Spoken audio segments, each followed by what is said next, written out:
নারীর স্বাধীনতা, নারীর স্বাধীনতা, মা এবং আমার মা বহু মহিলা নারীদের বলেছেন মা কর্মজীবী মহিলা ছিলেন। নারী ত্রয়োদশ জাতীয় সংসদ নির্বাচনে সবচেয়ে বেশি উচ্চারিত শব্দগুলোর একটি। এই শব্দে সাজানো হয় রাজনৈতিক ভাষণ, নাগরিক সংলাপ, এমনকি প্রতিশ্রুতির বাহারি ডালি, কিন্তু নারীর হাত থাকে শূন্য। বাংলাদেশের বাস্তবতায় ক্ষমতা নিজেই যখন নারী শব্দটি উচ্চারণ করে, তখন সে নারীর স্বাধীনতার কথা বলে না, আদতে বলতে চায় নারী তার কাছে ভোট ছাড়া কিছুই না। এমন একটা ভাবনা মাথায় রেখেই খুব কাছ থেকে দেখার চেষ্টা করেছি বাংলাদেশের বহু কাঙ্ক্ষিত জাতীয় সংসদ নির্বাচনের প্রচারণা। নারীর চোখ দিয়ে বোঝার চেষ্টা করেছি নির্বাচনী প্রচারণার ভাষা ও ভাষার আড়ালের ভাষা। কুয়াশাচ্ছন্ন এক সকালে হাজির হয়েছিলাম কিশোরগঞ্জ জেলা সদরের কটিয়াদি কলেজ মাঠে জামায়াতে ইসলামীর নির্বাচনী জনসভায়।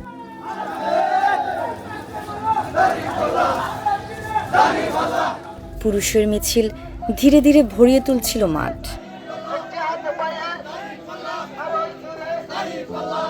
আর জনতার ভিড়ে আমার চোখ খুঁজছিল আরেকটি নারী চোখ। মাঠে সুরেলা কণ্ঠে স্থানীয় কাঁচামাল ব্যবসায়ী আবু শামা শাওন তখন কে শোনাচ্ছিলেন একটি গজল। নাঙ্গল দেখেছি, নৌকা বেচি, দান কেমন তা জানি, দুর্নীতি আর চাঁদাবাজি থাকবে না এ বাংলাতে, দাড়ি পাল্লার জামাতি ইসলাম দুজিয়া আসতে পারে ক্ষমতা। তারা বললেন তারা শরিয়া ভিত্তিক নারীর সম্মান ও অধিকার চান, সংসদে নিয়ে যেতে চান কোরআনকে। মাঠের পাশ দিয়ে তখন হেঁটে যাচ্ছিলেন কয়েকজন নারী, কথা বললাম, বুঝতে চাইলাম তাদের চোখের ভাষা। অবশ্য চোখের ভাষা বোঝা ছাড়া অন্য কোনো উপায়ও আমার ছিল না। তারা জানালেন সমাবেশ স্থলে তাদের বসার কোনো ব্যবস্থা করা হয়নি, তবু এসেছিলেন আমিরে জামায়াতকে এক নজর দেখবেন বলে।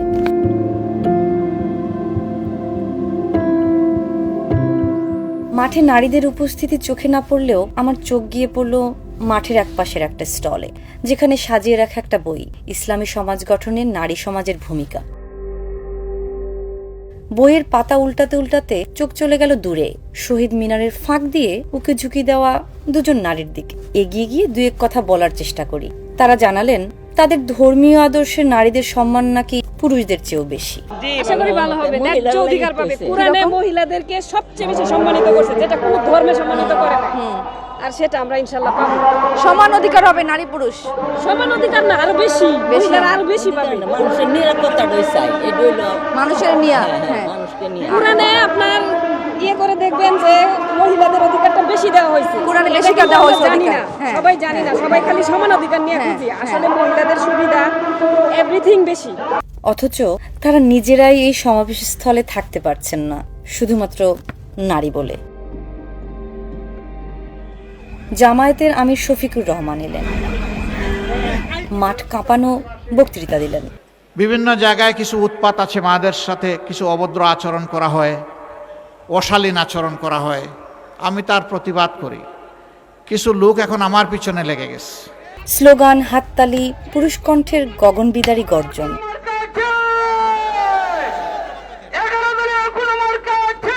এক অদ্ভুত অনুভূতি, হাজারো পুরুষের ভিড়ে আমি একা একজন নারী এখানে। আমরা এই মুহূর্তে কিশোরগঞ্জের জামাতের যে সমাবেশ হয়েছে, সমাবেশের শেষে আমরা দেখতে পাচ্ছি আমির এখন হেলিকপ্টার করে চলে যাচ্ছেন ময়মনসিংহ গাজীপুরে। আমরা নেত্র নিউজ থেকে বোঝার চেষ্টা করেছি আসলে নারীর চোখ থেকে, নারীর লেন্স থেকে এই সমাবেশকে দেখা, কিন্তু দুঃখজনকভাবে সমাবেশ স্থলে আমরা কোনো নারী পাইনি। এর আশেপাশে অনেক নারীদের সাথে কথা বলেছি। এখন জামাতের আমিরকে দেখতে পাচ্ছেন, উৎসুক জনতা এখানে ভিড় করছে তাকে একবার দেখার জন্য, এবং তিনি এখন হচ্ছে কি ময়মনসিংহ এবং গাজীপুর যাচ্ছে, আমরা সেটা ফলো করছি। আমরা এখন গাজীপুর যাচ্ছি।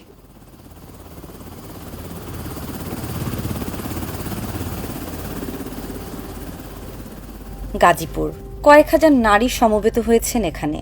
গাজীপুর যেহেতু শিল্পাঞ্চল, নারী শ্রমিকদের দেখা পাবো এমন একটা অনুমান ছিল। উত্তেজনা নিয়ে ছুটে গেলাম নারীদের ভিড়ে, শুনতে চাইলাম তাদের স্বপ্নের কথা, আশা, হতাশা আর যাপিত জীবনের কথা। কিন্তু একজন শ্রমিকেরও দেখা মিলল না। দেখা মিলল পারুল আক্তার নামের এক গৃহিণীর সঙ্গে। তিনি জামায়াতে ইসলামীর রুকন অর্থাৎ সদস্য। আমাকে শোনালেন পুরুষতান্ত্রিক সমাজের সৌন্দর্যের কথা। পুরুষতান্ত্রিক সমাজ ব্যবস্থাটাই সুন্দর, তাহলে আমরা কেন ওই রকম বলবো? আমরা কেন যাব? আচ্ছা, আপনারা হচ্ছে কি পুরুষতান্ত্রিক সমাজ ব্যবস্থা চান? হ্যাঁ, আমরা পুরুষতান্ত্রিক সমাজ ব্যবস্থা চাই। পুরুষতান্ত্রিক সমাজ ব্যবস্থা থাকলে তো নারীরা নিপীড়িত থাকে, নারীদের কষ্ট বেশি। কেন এ পর্যন্ত কি দেখেন নাই? আওয়ামী লীগ ছিল নারী, বিএনপি ছিল নারী, তাহলে কেমন হয়েছে? কতটুকু পাইছেন? এখানে কি প্রশ্নের উত্তর পান না?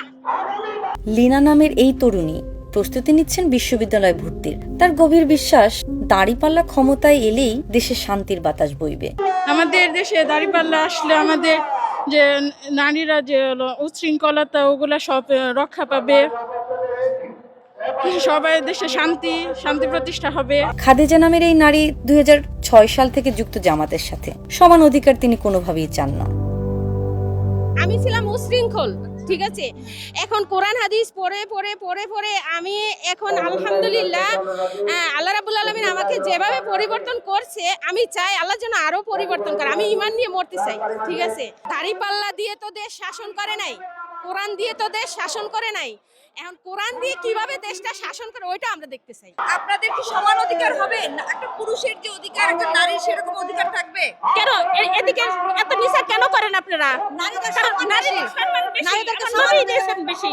আপনারা তো একটু আগেই বললাম যেমন নবী সম্মান বেশি দিয়ে গেছেন, আপনারা কেন সমান চান? হ্যাঁ, তার মানে হচ্ছে কি ক্ষমতায় আসলে আপনারা আসলে বেশি সম্মান পাবেন ইনশাআল্লাহ, ইনশাআল্লাহ। পুরুষতন্ত্রের সম্ভবত সবচেয়ে বড় সফলতা এখানেই, যখন নারী নিজেই নিজের মুক্তিকে নাকচ করে দেয়, কিংবা হয়তো মুক্তির এমন এক ভাষা তারা ব্যবহার করেন যার ধরন ধারণ আমি বুঝে উঠতে পারছি না। হয়তো আমারই সীমাবদ্ধতা। আমি বলি আপু শোনেন, আপনি যেরকম আছেন, যেরকম লেবাজ আছেন ওরকমই থাকতে পারবেন। আপনাকে কেউ বলবে না এই তোমার এই কাপড় চোপড় বদলাও, বলবে না, না বলবে না। এটা হচ্ছে আপনার রুচি। হ্যাঁ, আপনার যদি ভালো লাগে যে আল্লাহ আমাকে সৃষ্টি করেছেন তার কাছে আমার যেতে হবে। এখন আমি নারী হিসাবে কোরআন হাদিসে আল্লাহ রাব্বুল আলামিন যে কিভাবে বলছেন আমাকে চলতে, আমি ওইভাবেই চলবো। আপনার ইচ্ছা। জামায়াতে ইসলামের ইশতেহারে দেশের 8.5 কোটি নারীর মুক্তির কথা নেই।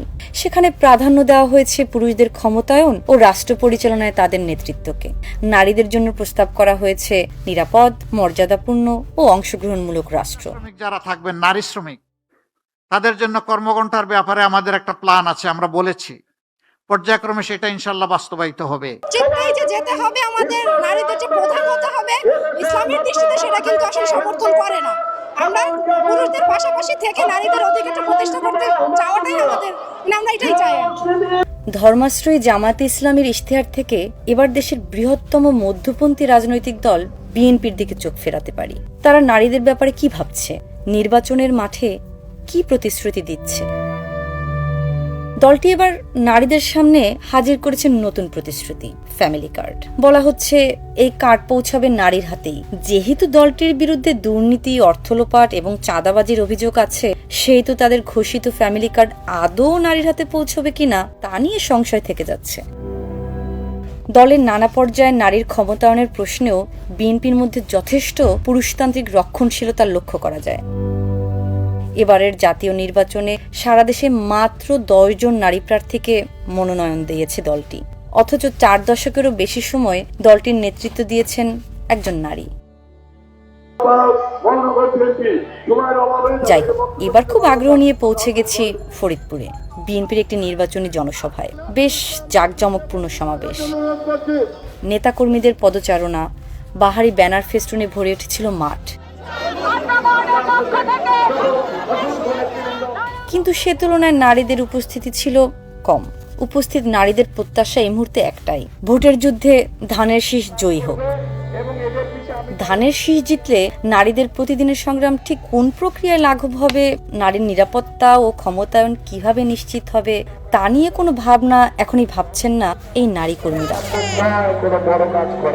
সমাবেশ শুরুর আগে মাঠে একজন মহিলা উদ্যোক্তার সাথে কথা হচ্ছিল। তারেক রহমানকে কাছ থেকে দেখবেন বলে মঞ্চের ডান দিকে ঠিক সামনে গিয়ে বসেছেন। নারী হিসাবে আমরা সমাজে অনেক অবহেলিত ছিলাম, বা মহিলা উদ্যোক্তাদের জন্য আমাদের অনেক কিছু প্রয়োজন ছিল, সেগুলো পেতাম না, বা এখন আমাদের আশ্বাস বিশ্বাস আমরা পাবো। তারা বলতেছে যে আমাদের জাহান্নামের টিকিট দিবে, বেহেশতের টিকিট দিবে, এগুলো তো আসলেই ফলস কথা, জুট কথা, এগুলো তো আসলে ঠিক না। আশা নামের আরেক নারী এসেছেন স্বামীর সঙ্গে। নিম্ন আয়ের পরিবার তাদের।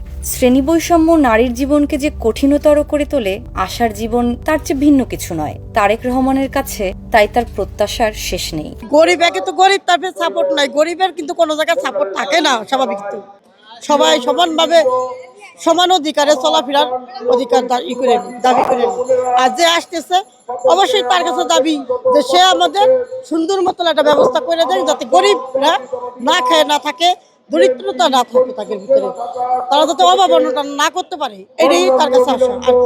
আশার এই আশা খাদিজা বা লিনার বিশ্বাস জাতীয় নির্বাচনকে ঘিরে নারীর সামষ্টিক আকাঙ্ক্ষাকে প্রতিফলিত করে।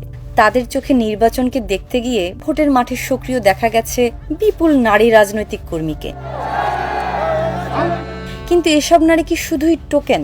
নির্বাচনকে কেন্দ্র করে মাঠে নামানো আর নির্বাচন শেষ হলেই বৃত্তবন্দী করে রাখা? জুলাই আন্দোলনে নারীরা জীবন বাজি রেখে কর্তৃত্ববাদী সরকারের বিরুদ্ধে লড়াই করেছিলেন, আর জুলাইয়ের পরপরই হারিয়ে গিয়েছিলেন তারা।